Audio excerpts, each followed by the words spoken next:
नमस्कार दोस्तों। कई लोगों का मंसूबा था कि भारत को तंग करना है। अभी वो सारे लोग जो भारत को तंग करना चाहते थे, हमें तोड़ना चाहते थे, खुद टूटने की कगार पर वो आगे खड़े हो गए हैं। 4 कंट्रीज, चारों ने कसम खाई थी भारत को तंग करना है। और पावन महीना है कौन सा, ये बोलते हैं इस्लाम वालों का पावन महीना चल रहा है और सारे के सारे दुखी हैं। पाकिस्तान, बांग्लादेश और यहां तक कि इनका जो नाजायज बाप है तुर्की, वो भी तंग है। यहां तक कि इन तीनों का जो नाजायज बाप है वो है चाइना, वो भी तंग है। चारों कंट्रीज में तख्ता पलट की बातें होनी शुरू हो गई हैं। पाकिस्तान के अंदर अमेरिका से आग लगी तो ये आग पहुंची पाकिस्तान में, अब वहां पर तख्ता पलट पूरी चरम सीमा के ऊपर है। उधर बांग्लादेश के अंदर तख्ता पलट की बातें होनी शुरू हो गई हैं। वहां का जो आर्मी चीफ है सड़कों पे आ गया है और लोग आर्मी चीफ के अगेंस्ट आ गए हैं। तुर्की में आपको मालूम है अर्दगोन के अगेंस्ट क्या कुछ सड़कों पे हो रहा है। यहां तक कि चाइना में भी रेजिम चेंज की बातें शुरू हो गई हैं और डीप स्टेट ने एक बड़ी ही घटिया सी एक रिपोर्ट निकाल दी यहां के प्रेसिडेंट शी जिनपिंग की फैमिली के अगेंस्ट। आप देखिए, यानी कि यहां पर भी अंदर ही अंदर आग सुलगनी शुरू हो गई है चाइना में कि शी जिनपिंग खुद तो करप्ट नहीं है, लेकिन उन्होंने सारे पैसे बना लिए अपनी फैमिली के थ्रू। मैंने वीडियो बनाया था सुबह, आपने देखा भी होगा। अब आते हैं बाकी के 3 कंट्रीज के ऊपर, एंड में आएंगे पाकिस्तान की, चाइना के ऊपर कि हो क्या रहा है। ये तख्ता पलट जो हमारा करवाना चाहते थे, अपना ही तकिया पलंग उठाकर भागने की नौबत आ गई है इन इस्लामिक कंट्रीज वालों की। वैसे तो ये भागने के लिए मशहूर हैं, लेकिन अब तो परमानेंटली भागने वाले हैं। इसके ऊपर डिटेल में बात करते हैं, मजा आ जाएगा आपको इनकी हाहाकार सुनकर। उमेश जी, जय सिया राम। जय सिया राम। सर, ये मुहिम आपने शुरू करी जय सिया राम की, और आपकी मुहिम रंग लाई। जब से जय सिया राम के नारे हमारे लोगों ने लगाने शुरू करे हैं, आप देखिए ये उम्मा वालों का गुम्मा बनना शुरू हो गया। अब तो पता लगा है कि ये अपनी ही कंट्री में से भागते हुए फिर रहे हैं। बाकी कुछ डोनाल्ड ट्रंप ने थोड़ी सी मुहिम तेज कर दी है कि कभी गाजा का बाजा, और वहां से बोल दिया खाली करो। अब हमने बोलना शुरू कर दिया पीओके खाली करो। उधर से बांग्लादेश को बोल रहे हैं तो भी खाली करो। और भाई खाली कर करके मुझे लगता है खालिस्तान इन्हीं कंट्रीज में बन जाना है। सर, पाकिस्तान में जो अभी भी न्यूज़ आई है कि जो उनका आर्मी चीफ, जो मुझे लगता है थोड़ी देर में उसने बालियाँ डाल लेनी है कानों में, चूड़ियाँ डाल लेनी है हाथों में, लिपस्टिक लगाता हुआ आपको नाचता हुआ दिखाई देगा। उसके जूनियर ऑफिसर्स ने यह बोल दिया कि तुझे रिजाइन करना पड़ेगा वरना तेरी ऐसी की तैसी। उधर बांग्लादेश में भी उनके जो आर्मी चीफ है उसके खिलाफ स्टूडेंट्स खड़े हो गए हैं कि तुम रिजाइन करो वरना तुम्हारी भी ऐसी तैसी। सर, ये तो दोनों मिलकर, आर्मी चीफ मिलकर भारत के ऊपर गजवे हिंद बोलने वाले थे। इन्हीं के कंट्रीज में इन्हीं के अगेंस्ट बगावत शुरू हो गई। ये क्या कर दिया किसी ने? देखिए, पाकिस्तान में तो बहुत ही बुरी हालत है। पाकिस्तान का जो इंस्टीट्यूशन है, पाकिस्तान एक कंट्री है, वो चल रही है आर्मी के कारण। और आज के जूनियर ऑफिसर खुद बोल रहे हैं आसिफ मुनीर को कि आप रिजाइन करिए। सर, आप ये सोचिए ना, जिस पाकिस्तान को पालता है आर्मी, और वो एक तरह से प्राइड होती थी हर पाकिस्तान की, हमारी आर्मी ऐसी है। आज उसी आर्मी के अंदर उनके जूनियर ऑफिसर, उनके आर्मी जनरल आसिफ मुनीर का रेजिग्नेशन मांग रहे हैं। बोल रहे हैं या तो आप मान जाओ, नहीं तो आपको लात मार के निकाल देंगे। क्योंकि अमेरिका आसिफ मुनीर के ऊपर सैंक्शन लगाने वाला है, और उन्होंने बोल दिया है कि अगर आपने इमरान खान को नहीं छोड़ा तो आपका वीजा रद्द कर देंगे और आपकी प्रॉपर्टीज भी हम जब्त कर देंगे। जिसे देख के बाकी आर्मी जनरल्स की जो प्रॉपर्टीज है यूएस में, उसको भी यूएस जब्त कर सकता है। तो इससे डर के पाकिस्तान के जितने भी करप्ट ऑफिसर्स हैं, उन्होंने अपने आसिफ मुनीर को बोल दिया कि भैया आपका पैकअप का टाइम हो चुका है, गेट आउट। सीधी बात है। और आसिफ मुनीर का तो हमने बहुत बार बोल दिया पाकिस्तान में क्या हुआ, बलूचिस्तान, सिंधु देश और खैबर पख्तूनख्वा में सबको मालूम है क्या हो रहा है। और वहां पे जिस हिसाब से सिचुएशन इवॉल्व हो रहा है, आसिफ मुनीर का जो है वो उनका कहीं और ही उनका ध्यान है। और लोग ये बता रहे हैं कि उनका ध्यान आजकल मरियम नवाज शरीफ के ऊपर ज्यादा है। तो इसके लिए पाकिस्तान के अंदर जो एक तरह से कवायद चल रही है, एक तरह से रूमर्स आ रहे हैं कि इन दोनों के बीच में शायद कुछ चल रहा है, अफेयर हो रहा है, और बोल रहे हैं कि शादी कर देना चाहिए सीक्रेटली मीटिंग करने से अच्छा। ऐसी हालत हो गई है। तो देखिए पाकिस्तान की पॉलिटिकल लीडरशिप, लोग पाकिस्तान की पॉलिटिकल लीडरशिप से खफा है, मिलिट्री लीडरशिप से खफा है। पाकिस्तान के अंदर हर रोज 2,500 सोल्जर्स डिसर्ट कर रहे हैं पाकिस्तान आर्मी को, और उससे क्या चाहिए? लोग कुली बनने को तैयार है। वो बोलते हैं हम सऊदी अरेबिया चले जाएंगे, इजिप्ट चले जाएंगे, टर्की चले जाएंगे, कहीं भी चले जाएंगे, कुली का काम कर देंगे, पर इन करप्ट जनरल्स के लिए नहीं मरेंगे। ऐसा तो पाकिस्तान के अंदर उनकी फोर्सेस का मोरल डाउन हो रहा है। सर इसका एक ही मतलब है, कोलैप्स ऑफ पाकिस्तान। सीधा बता रहा हूँ, विघटन of Pakistan, balkanization of Pakistan, disintegration of Pakistan, ये मुहिम चालू हो चुकी है और धीरे धीरे सिचुएशन खराब होती जाएगी। इमरान खान जो सबसे उनके पॉपुलर नेता है, उनको तो इन्होंने अंदर कर दिया है, और पाकिस्तान की अवाम भी चाहते हैं कि इमरान खान को छोड़े। अब जनरल छोड़ना नहीं चाहते, और आप अ, बांग्लादेश की बोल रहे हो, जिसको मैं ईस्ट पाकिस्तान बोलता हूँ, वहां पे ये यूनिस बैठा है, वो भारत के प्रधानमंत्री से मिलना चाहता था। भारत के प्रधानमंत्री ने बोला कि हम किसी उठाए गिरे से नहीं मिलते हैं, हम सिर्फ एक इलेक्टेड रिप्रेजेंटेटिव से मिलते हैं। तो आपने देखा है कि उसको तो भारत ने भाव भी नहीं दिया, चिल्ला रहा है। अभी वो आपकी कंट्री आने वाला है, आज शायद आने वाला होगा, और आज आ वहां गए पे, वो। हाँ वो वहां पे भीख मांगने आ गया इसी रीजन से। और आपको मालूम है कि वहां पे जो स्टूडेंट यूनियन है, वो वकार उस जमान के अगेंस्ट वो रिवोल्ट कर रहे हैं। वकार उस जमान इनको हटाना चाहते हैं, और वो शेख हसीना को लेके आना चाहते हैं, वापस यूनिटी गवर्नमेंट बनाना चाहते हैं। स्टूडेंट यूनियन तैयार नहीं है, तो उधर बांग्लादेश में सिचुएशन एक अलग ही हो रही। और आपको मालूम है कि ईस्ट पाकिस्तान और पाकिस्तान दोनों एक साथ मिलकर भारत के ऊपर गजवा हिंद करना चाहते थे। सब पूरा प्लान बन चुका था। इतने दिनों से ये हथियार ट्रांसफर कर रहे थे। मीडिया में रिपोर्ट्स आ रही है, डायरेक्ट फ्लाइट सर्विसेज चालू कर दिया।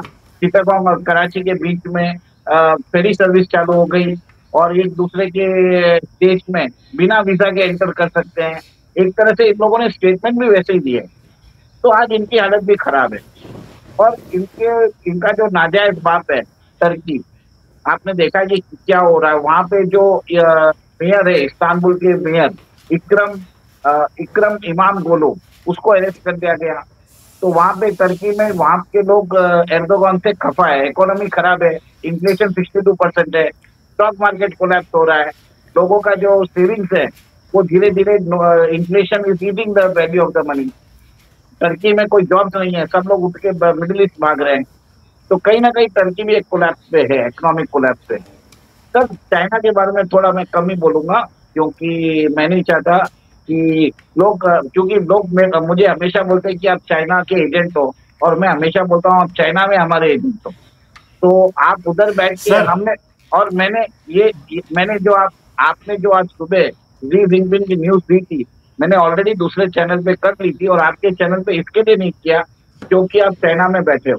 तो आपके लिए मैंने ये न्यूज आपके चैनल पे नहीं की, पर आपने खुद अपने चैनल पे कर दी, जिसमें आपने जी जिनपिंग के बारे में बताया कि कैसे उनकी हेल्थ खराब हो रही है, कैसे मिलिट्री जनरल, उनके जो लॉयल मिलिट्री जनरल्स है, उनको हटाया जा रहा है, और एक तरह से जी जिनपिंग के भी दिन नंबर्ड है, क्योंकि इकोनॉमिक सिचुएशन चाइना में भी खराब है।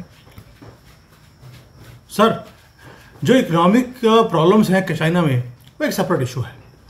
लेकिन एक रिपोर्ट जो बहुत ही खतरनाक अमेरिका की तरफ से आई, कि वहाँ पर बोला गया कि चाइनीज़ जो प्रेसिडेंट है उनकी फैमिली बहुत करप्ट है, और यहाँ के जो जनरल्स हैं वो खफा हैं, वो इनको हटाना चाहते हैं। यानी कि उन्होंने उकसाना शुरू कर दिया, CIA ने, डीप स्टेट ने, चाइना के जो जनरल्स हैं उनको, कि आप शी जिनपिंग को हटाओ, हम आपको लेजिटिमेट ओनर बनेंगे चाइना का। ये ऐसा ही काम इन्होंने शेख हसीना की गवर्नमेंट को गिरवाने के लिए किया था, इमरान खान के टाइम पे किया था, मोदी जी को गिरवा कर ये पप्पू को भी जितवाना चाहते थे। यानी कि कोई भी अगर स्ट्रांग लीडर जो अपने कंट्री के लिए खड़ा हो, डीप स्टेट को पसंद नहीं है, क्योंकि उन्हें तो अपना एजेंडा चलाना है। लेकिन आपको नहीं लगता कि कहीं ना कहीं भारत ने भी वही काम करना शुरू कर दिया जो डीप स्टेट करता था? जो हमारे रास्ते में खड़ा होगा हम सहन नहीं करेंगे। यानी कि मोदी जी का एक सिंपल फॉर्मूला है, जिसने लिया भारत से या मोदी से पंगा, उसका तय है होना नंगा। तो यही काम आपने देख लिया। पाकिस्तान बिल्कुल नेकेड खड़ा है दुनिया के सामने, बांग्लादेश नेकेड है, उधर से तुर्की भी नेकेड है। चाइना अभी उसमें नहीं आता क्योंकि चाइना की मार अभी लंबी है। लेकिन मैंने जो स्टार्टलिंग चीज़ मेरे लिए है वो ये है कि चाइना का कई ऐसे एस्ट्रोलॉजर्स हैं जिन्होंने प्रेडिक्शन किया है इस साल शी जिनपिंग को हटा दिया जाएगा, और उधर से CIA ने गेम भी प्ले करना शुरू कर दिया। China is not important, why? Because लंबी गेम है, बाद में बात करेंगे। लेकिन मुद्दा है पाकिस्तान और बांग्लादेश का। सर, आपको लगता है कि दोनों तरफ आर्मी चीफ्स के ऊपर तंज कसना, अटैक करना उन्हीं की पब्लिक की तरफ से, इस मास्टर स्ट्रोक अगर भारत ने करवाया तो? सर मेरे हिसाब से भारत ये काम नहीं करा रहा है, क्योंकि भारत को मालूम है कि कैसे भी हो military is actually controlling the radicalism in both the country. और अगर ये इनकी मिलिट्री हट जाती है तो दोनों जगह पे सोमालिया और रवांडा ऑफ एशिया हो जाएगा। एक कंट्री सोमालिया जैसे हो रहा है वैसे चले जाएगी, और यहाँ पे रवांडा जैसे हो जाएगी। आप नहीं चाहेंगे कि आपके दोनों बॉर्डर के अंदर, वहाँ आपके दोनों जो कंट्रीज हैं जो आपके बॉर्डर पे हैं, ईस्ट और वेस्ट में, दोनों जगह एक साथ प्रॉब्लम आए। तो मेरे हिसाब से ये बेवकूफी भारत करेगा ही नहीं। Bharat will try to win without firing a bullet.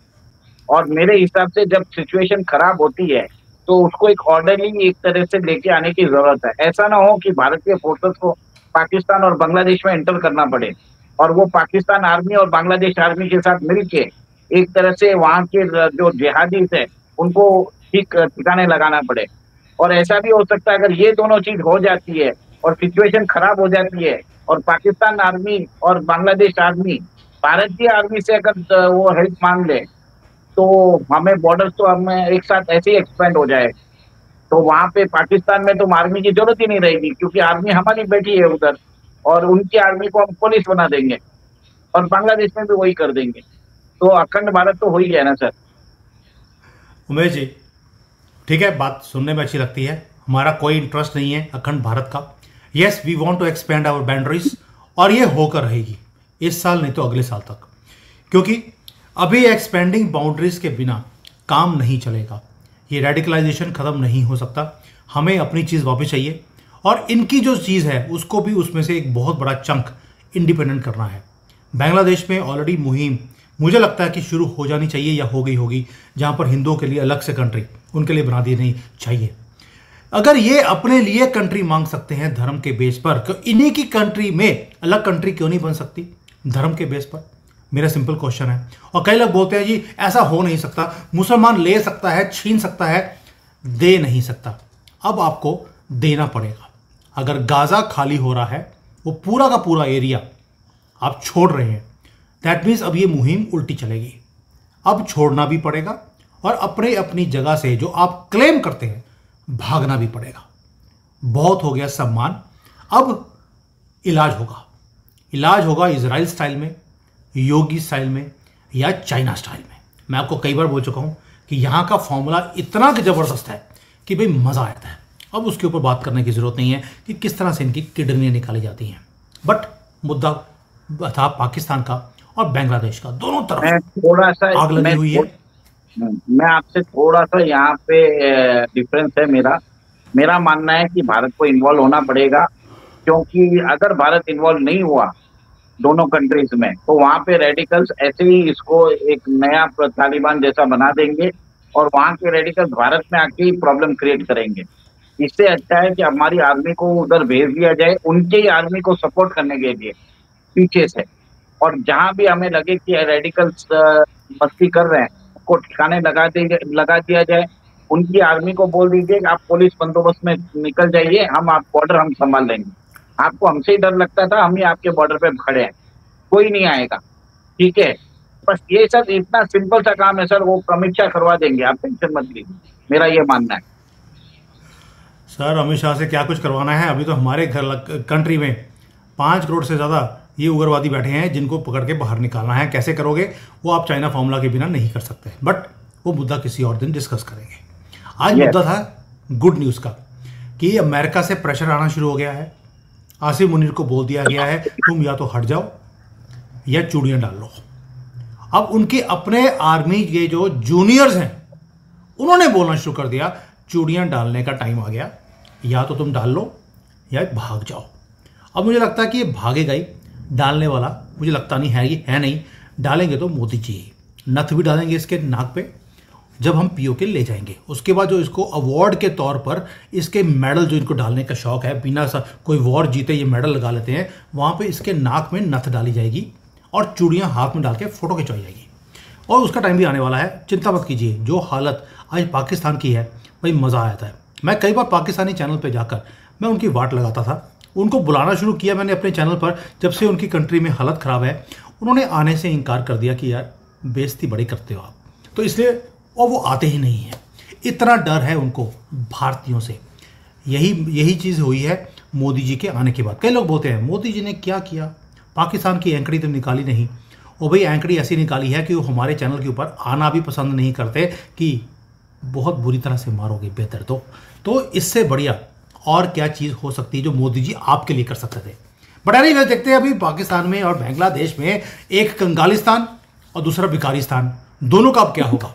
क्योंकि इनका जो माई बाप था तुर्की, वो भी आपको मालूम है कंगाल हो चुका है। उसका भी 1 2 3 बहुत जल्दी हो सकता है। तख्ता पलट वहाँ पर भी तैयारी है। और इनको बचाने वाला चाइना बच नहीं सकता भाई। इकॉनमी डाउन है, मिलिटरीली दे आर डाउन, और ऊपर से CIA यानी कि हमारी तुलसी गबार्ड, उसने भी अपना रंग दिखाना शुरू कर दिया कि रजीम चेंज हुआ है अमेरिका में, लेकिन सिस्टम वही है जो डीप स्टेट चाहता है। थैंक यू सर, इतनी बढ़िया न्यूज़ देने के लिए। Thank you. जय हिंद, जय सिया राम। जय सिया राम।